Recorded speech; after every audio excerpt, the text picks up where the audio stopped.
Jovem Pan Saúde. Olá, bem-vindo, bem-vinda a mais uma edição do Jovem Pan Saúde. Eu sou Lívia Zanolini e agradeço demais a sua companhia mais uma vez. No programa de hoje vamos falar sobre o uso da inteligência artificial na área da saúde. Como será que ela já está sendo utilizada? Quais são as vantagens? Há algum tipo de desvantagens? Existe algum risco nessa utilização? A Organização Mundial da Saúde apontou recentemente algumas preocupações quanto ao uso da inteligência artificial nessa área, como a ampla difusão da tecnologia e a adoção precipitada de sistemas. De acordo com a OMS, a inteligência artificial pode gerar orientações incorretas, violação de dados pessoais e até disseminar desinformação. Para entender melhor sobre esse avanço tecnológico na saúde, como utilizá-lo da melhor forma possível, a gente recebe hoje aqui no Jovem Pan Saúde o diretor-presidente da Associação Brasileira de Organizações de Pesquisa Clínica, o Paulo Fernandes. Paulo, obrigada pela presença, seja bem-vindo. Muito obrigado, Lívia. Temos mais convidados também. Vamos falar com o Rodrigo Góes, que é ortopedista e cirurgião de coluna, que tem muita informação importante para compartilhar com a gente também. Rodrigo, bem-vindo. Obrigado. E para a gente fechar a nossa bancada de entrevistados hoje, Renata Troncoso, que é diretora e fundadora jurídica do portal Telemedicina. Doutora Renata, bem-vinda. Obrigada pela presença também. Prazer estar aqui com vocês. Bom, não à toa a gente escolheu esse tema sobre a utilização da inteligência artificial na área da saúde. Estávamos conversando antes de iniciarmos aqui a gravação. Recentemente, ultimamente, o tema tem sido muito difundido. Apesar dos avanços da inteligência artificial, muitos especialistas, autoridades inclusive ligadas a desenvolvimento de plataformas e de tecnologias de inteligência artificial têm se mostrado preocupadas com a dificuldade de conter, de acompanhar esses avanços de forma responsável. Eu vou começar falando com o Paulo, que o Paulo representa essa associação de empresas ligadas à pesquisa clínica. Para quem não sabe, essa área de pesquisa clínica é fundamental porque é a área que cuida do desenvolvimento de medicamentos, de vacinas. Como, Paulo, a inteligência artificial está sendo utilizada nessa área e por que ela é tão importante? Muito bem, Lívia. Acho que vale muito ressaltar que inteligência artificial e machine learning não se resumem unicamente ao que a gente está observando agora com a OpenAI e o ChatGPT. Então, por exemplo, aplicações de inteligência artificial e machine learning para a pesquisa clínica já são utilizadas há alguns anos por diversas empresas do setor e são focadas principalmente na maximização da possibilidade de você achar um participante para uma determinada pesquisa. As pesquisas são muito difíceis de serem executadas e elas dependem do recrutamento de participantes. Otimização de protocolo, que é justamente como se pode adaptar os testes que são realizados, os testes clínicos, com a utilização de dados. Então, existem diversas aplicações que já eram utilizadas. Hoje, o que a gente vive é o grande choque, né, com esses modelos de AI generativa, como o ChatGPT. Agora, doutor Rodrigo, nessa área de ortopedia, como está o avanço da utilização da inteligência artificial e quais são as promessas de uso cada vez mais frequente e mais numeroso dessa tecnologia nessa área? Muito bem, é uma excelente pergunta, né? Eu acho que hoje o que a gente vive na realidade, nosso entendimento é uma evolução dentro da evolução. Então, a gente teve a primeira evolução aí, que foi a internet, e agora a gente realmente tem ferramentas que estão desenvolvidas, que são de aplicação direta, com um retorno garantido, rápido, seguro, mas isso a gente tem, por exemplo, para dizer algumas utilidades que a gente conseguiu recente. Na Santa Casa de São Paulo, a gente desenvolve um projeto que a gente tem estudado cerca de 3 mil imagens, um banco de imagens que a gente entregou para o computador, para que ele aprendesse a olhar essas imagens de ressonância, por exemplo, para ver fraturas no modo geral. A gente tem 2 tipos de fraturas, então ela pode ser uma fratura por osteoporose, muito comum em idoso, ou ela pode ser uma fratura decorrente de algum câncer ou uma metástase, enfim. O que esse ensinamento vai mostrar para a gente é que a máquina vai dizer para a gente qual é aquela mais propensa a ser osteoporose, que é um tratamento, e conseguir diagnosticar muitas vezes precoce um câncer ou uma metástase e mudar a vida dessas pessoas. Mais precocemente e com mais precisão. Com mais precisão. Isso a gente já tem ferramentas para isso. Então, hoje é isso. A gente está ensinando a máquina para a máquina nos responder. Agora, existem riscos, claro, se a gente não conseguir utilizar de maneira adequada as ferramentas. Por exemplo, se a gente fizer uma pergunta que não seja muito fechada, por exemplo, a máquina pode responder de maneira aberta algo que não tenha tanta relação. Ou seja, isso necessita muito empenho de quem está ensinando a máquina e calibrar direito todas essas ferramentas para que a gente consiga ter realmente respostas adequadas, seguras e com um grau de aplicabilidade maior. Agora, doutora Renata, falamos sobre a importância e a aplicação da inteligência artificial na área do Paulo, que é de pesquisa clínica, na área do doutor Rodrigo, que é ortopedista, nessa especialidade médica.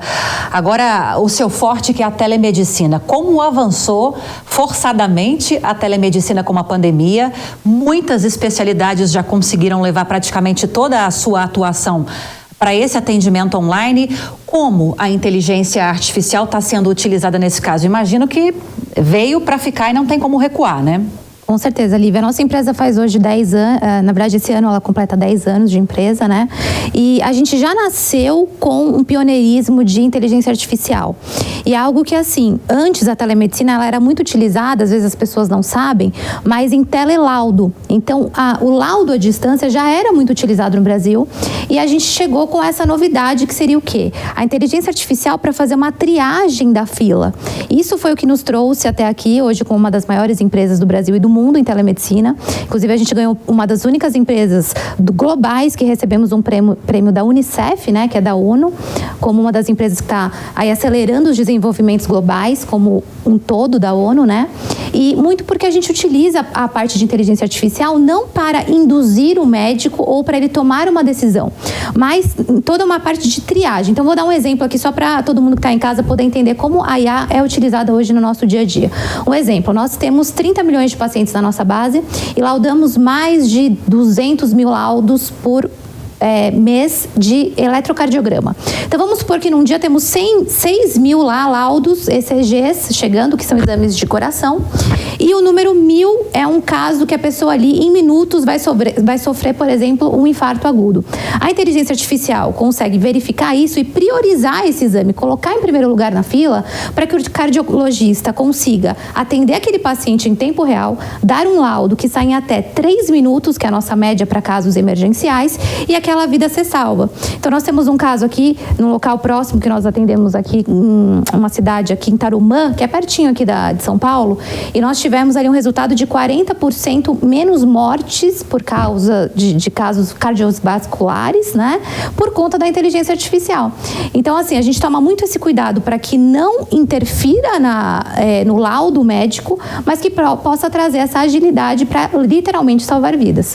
Agora, Paulo, nós temos um dado, inclusive, que vocês divulgam muito esse dado para mostrar a importância, né, e o avanço da inteligência artificial nos mais variados setores. Aqui a gente está ressaltando a questão da saúde, mas cerca de 41% de todas as empresas brasileiras, isso é um levantamento que foi feito por uma empresa americana na área de informática, a IBM, e esse levantamento apontou que mais de 40% das empresas brasileiras, em algum momento dos seus processos, já utilizam a inteligência artificial.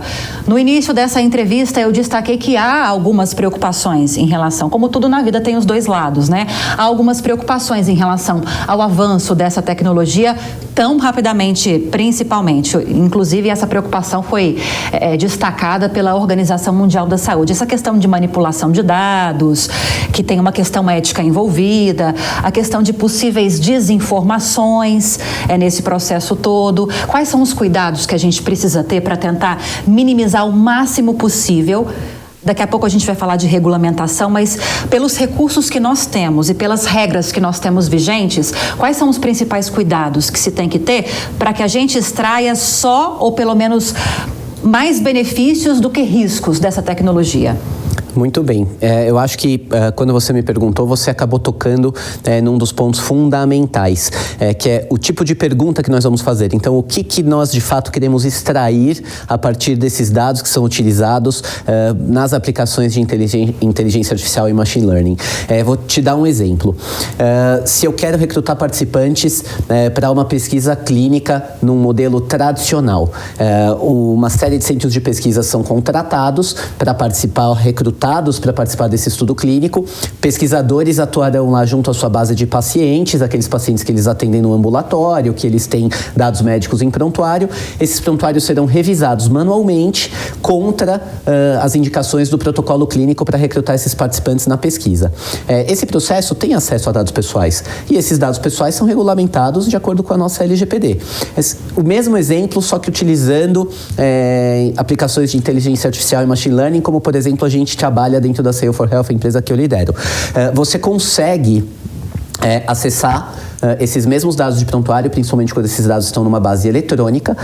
Esses dados também estão regulamentados e regulados pela LGPD, inclusive para estarem na base eletrônica, eles já precisam, o sistema precisa se cercar de uma série de cuidados, precisa ter uma série de validações, os dados são encriptados e aí esses dados são lidos, muito provavelmente dados estruturados por meio de um algoritmo para leitura de dados estruturados, mas dados não estruturados, aqueles dados que estão nas notas clínicas do médico, utilizando NLP, linguagem de processamento natural, eles são extraídos para dar a resposta. Então, dados encriptados, a regulamentação, a necessidade da confidencialidade, mas além de tudo isso, a responsabilidade do indivíduo que trata o dado e que faz o trabalho. E essa responsabilidade, nenhum de nós pode abrir mão. Então, na realidade, quando se critica ou quando se fala a respeito da necessidade de regular, sim, regular é muito importante, mas antes de regular tem o passo do profissional que, de frente ao dado, toma as decisões. E aí é esse conceito que é muito importante de ser mantido. Quem toma a decisão? Resumindo de uma forma prática, Paulo, todos esses processos que você explicou para a gente com a utilização da inteligência artificial, no fim das contas, lá na ponta, isso resultaria ou já resulta em pesquisas mais fidedignas, pesquisas mais aceleradas, um processo mais otimizado. Tem essa vantagem também, não só na questão técnica, na questão logística, mas também na questão da saúde? Com certeza. Existe uma grande possibilidade, na realidade isso já acontece.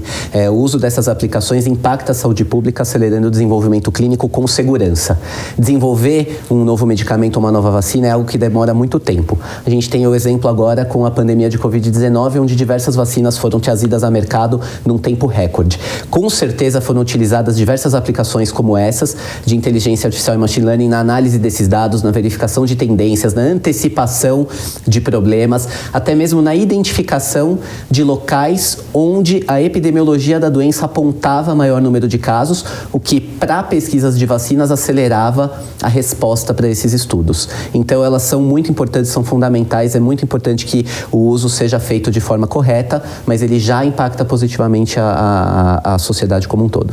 Bom, e para você que está chegando agora ao Jovem Pan Saúde, estamos falando sobre a importância do uso com responsabilidade e conhecimento da inteligência artificial em processos voltados para a área da saúde. E para a gente entender melhor na prática como esse Esse movimento está acontecendo no mundo, especialmente aqui no Brasil.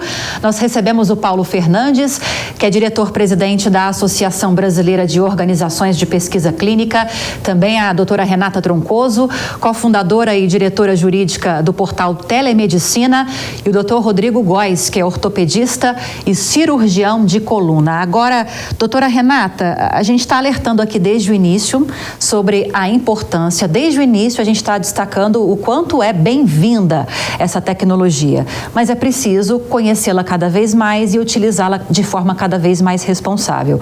Hoje, você havia me dito que na empresa onde você atua, cerca de 50% de todos os processos já utilizam a inteligência artificial. O objetivo é chegar a 100% ou não tem como chegar a 100%, porque os médicos são insubstituíveis? Olha, Lívia, eu acredito assim, o nosso foco sim seria chegar a 100%. Jamais também nunca diga nunca, né? Mas nós não enxergamos em nenhum momento que a IA vai substituir o médico, mas sim ser uma ferramenta de auxílio. Eu gosto muito de dar um exemplo de laudos de sangue. Imagina se a gente tivesse pessoas ou doutores que tivessem que ficar lá vendo cada exame de sangue para dar um resultado. Hoje é uma máquina e com isso o médico pode usar muito mais o conhecimento dele, o que? Tratando do paciente, conseguindo fazer realmente um tratamento. Então a gente enxerga a IA realmente que vai auxiliar e acelerar os diagnósticos, né? Para que o médico possa realmente focar no paciente, focar num tratamento. Como eu comentei com você, Lívia, a gente já utiliza em priorização de exames a inteligência artificial. Para teleconsulta, através da câmera do celular, a gente consegue verificar batimento cardíaco, pressão arterial e oximetria. Isso substitui, por exemplo, os sinais vitais do hospital presencial? Não. Mas é muito importante para o médico, por exemplo, saber se vale a pena ele pedir para aquele paciente ir para um presencial ou se ele pode ser atendido através de uma telemedicina. Então, a gente realmente enxerga que cada vez mais a IA está acelerando o tratamento, mas não enxergamos em nenhum momento que vai substituir o médico. Existem algumas especialidades, inclusive, que o atendimento online é muito restrito, inclusive, né? Com certeza. A gente vê casos que, até aqui falando em ortopedia, né, estamos aqui com o doutor, a gente consegue em muitos casos, se o paciente já tem um exame, através do laudo o médico já consegue orientar, mas em muitos casos ainda o presencial e sempre será essencial. Mas a gente tem um dado muito importante que a gente enxerga que ajuda muito, inclusive no setor público, que 80%, olha esse dado, 80% das pessoas que vão até um pronto-socorro conseguem ser atendidas através de telemedicina, ou seja, uma pessoa que realmente precisa de um atendimento presencial, ela pode estar lá atrás, na fila, de uma pessoa que não precisaria estar ali. Então, o fato da telemedicina estar avançando no Brasil, a gente enxerga que vai auxiliar muito, principalmente o setor público, a desafogar aí as filas e a gente conseguir realmente atender presencial quem precisa. Doutor Rodrigo, a doutora Renata tocou num ponto que é justamente o que eu queria seguir com o senhor. Que imagine só o benefício ou os benefícios que a inteligência artificial poderia proporcionar para o serviço público, para o SUS. A telemedicina, se ela pudesse ser usada de forma mais ampla, mais profunda também no Sistema Único de Saúde, mas há impeditivos para isso. Para que isso seja utilizado no SUS, é preciso que haja uma regulamentação. Estávamos falando sobre isso. E existe um projeto de lei que está sendo chamado de Marco Legal, que vai regulamentar a utilização da inteligência artificial no Brasil, que está no Senado Federal. Foi protocolado pelo presidente do Senado e também do Congresso Nacional, Rodrigo Pacheco, no comecinho de maio, mas é uma discussão muito complexa. Na sua visão de médico, é preciso que haja essa regulamentação? E eu vou fazer uma outra pergunta que foge um pouquinho disso também. Como médico que lida diretamente com o paciente, os pacientes têm noção do quanto a inteligência artificial já está sendo utilizada na vida delas? Na área da saúde, claro. Claro, não, é um ponto fundamental. Eu acho que, na verdade, tudo deve ser baseado principalmente nas questões éticas e de responsabilidade para o atendimento, principalmente do médico com relação ao paciente. Essa relação médico-paciente, ela, ao longo da história, ela já foi muito mudada, desde Hipócrates, pai da medicina até hoje, a gente mudou muita coisa. E eu acredito que isso continue a mudar. Mas mudanças não necessariamente... mudanças a gente tem que esperar que sejam mudanças benéficas. Para serem benéficas, eu acredito que algum grau de responsabilidade deve ser imbuído, principalmente em quem gera esse dado, né? Porque então o que a gente tem? Uma inteligência artificial que consegue gerar e trazer uma quantidade de informações com aplicação clínica grande, mas a gente tem esse dado e a partir desse dado a gente pode tomar alguma conduta. Quem tomaria essa conduta? Essa é a questão. O médico, por exemplo, é ele que vai assinar, ou, por exemplo, um laudo que foi feito por inteligência artificial, esse paciente vai receber esse laudo, vai ler, e se for uma doença de câncer, se for uma doença, uma notícia pesada, onde tem a humanidade, que é um ponto fundamental da Organização Mundial de Saúde, que é a relação médico-paciente. Isso, desde Hipócrates até hoje, não mudou. A gente precisa conversar com o paciente. É necessário, é fundamental. Então, eu acredito que é um tema ainda muito delicado. A gente viu recentemente, agora, acho que em 24 de março, Elon Musk e todos os que estão à frente dessa inteligência artificial, até dizer, olha, stop, para um pouco, porque a gente precisa de 6 meses, ele pediu um tempo aí para... Vamos fazer aqui uma regulamentação, vamos deixar tudo bem correto, porque se a gente não fizer isso, realmente a gente corre o risco de ter uma situação grave com perda de parâmetros éticos, de responsabilidade. A gente não vai saber quem vai ser responsabilizado de nada, então a gente vai ter uma irresponsabilidade até civil e tudo mais diante do paciente, e eu acho que tudo isso são os problemas, né?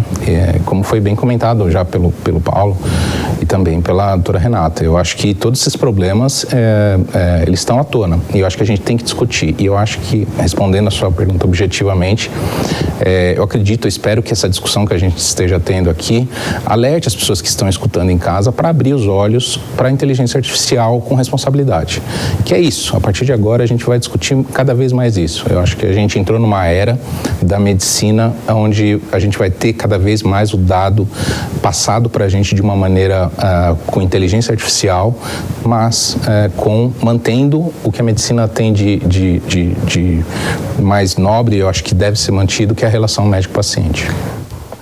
Você também é cirurgião, né, Rodrigo? E alguns anos atrás, doutor, nós víamos em filmes e até projeções para o futuro da ciência, verdadeiramente, falando sobre o momento em que nós conseguiremos fazer cirurgias 100% por meio de inteligência artificial.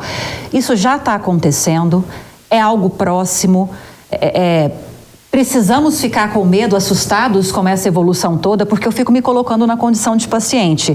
Se eu me deitar numa maca, se eu for levar uma anestesia e eu não ver médicos profissionais ao meu redor, eu não sei se eu ficaria à vontade. Como está esse processo?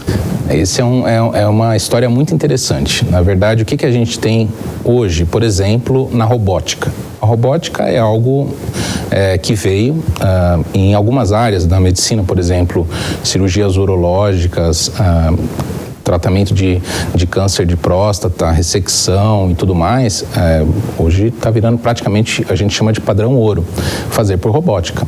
E não sei se alguém já teve a curiosidade ou em YouTube, alguma coisa de perceber como é que é uma cirurgia robótica.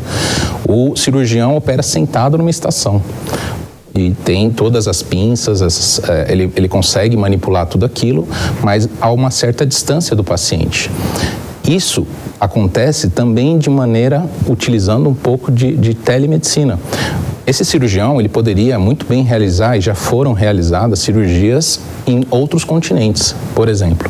Então, essa é uma aplicação direta, bonita, onde a gente pode levar isso, por exemplo, para áreas remotas. Então, áreas remotas, se tiver um paciente lá, ele pode ser operado com uma tecnologia mais moderna possível.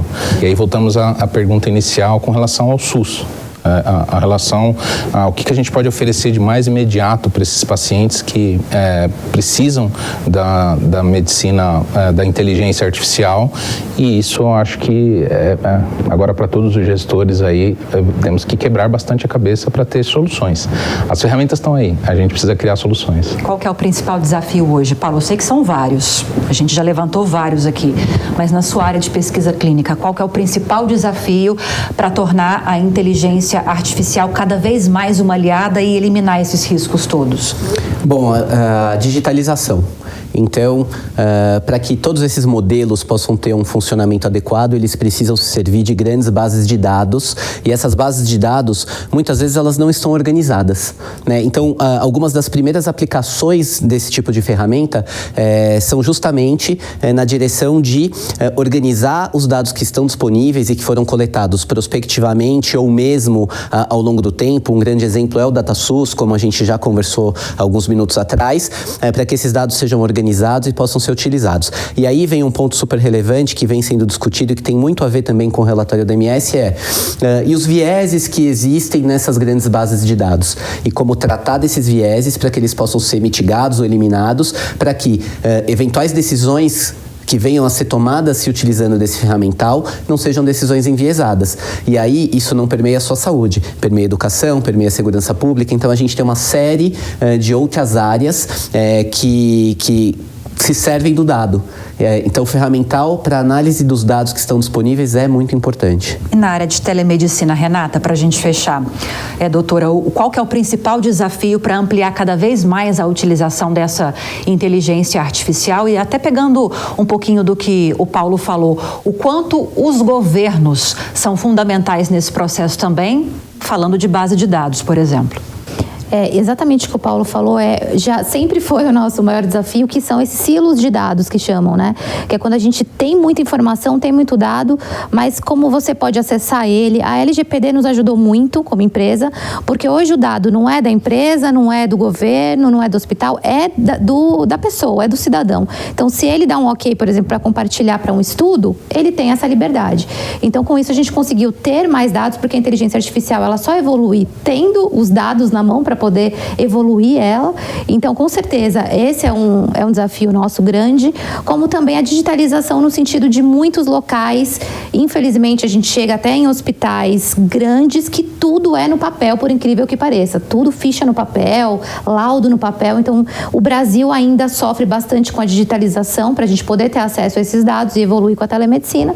Assim também como internet. Internet, a gente até está, inclusive, com um projeto muito legal com o governo, com o Elon Musk, inclusive, que chama Conexão Povos da Floresta, onde a gente está fornecendo telemedicina através de satélite para chegar ali em indígenas, em ribeirinhos, onde jamais seria possível ter ali um atendimento, porque o Brasil ainda sofre bastante com internet nos locais mais remotos. Então, esses seriam aí hoje os nossos maiores desafios. Acompanharemos muito de perto todas essas movimentações. Conversamos hoje aqui no Jovem Pan Saúde com o Paulo Fernandes, diretor-presidente da Associação Brasileira de Organizações de Pesquisa Clínica, doutora Renata Troncoso, cofundadora e diretora jurídica do portal Telemedicina, e também doutor Rodrigo Góes, ortopedista e cirurgião de coluna. Paulo, doutora Renata, doutor Rodrigo, muito obrigada pela presença e por compartilhar com a gente tantos conhecimentos. Obrigado. Muito obrigada. Sejam sempre muito bem-vindos aqui ao Jovem Pan Saúde. E a você que esteve conosco nesta edição, obrigada pela audiência, pela companhia. Espero que tenha gostado do programa de hoje. E se você tiver alguma dúvida, quiser sugerir um outro tema, você já sabe que é só enviar um e-mail para a gente. saúde@jovempan.com.br. Para rever essa e outras entrevistas, é só acessar o canal Jovem Pan News e também o aplicativo da Panflix para Android e iOS. Aquele abraço para você e até a próxima. Jovem Pan Saúde. Realização Jovem Pan News.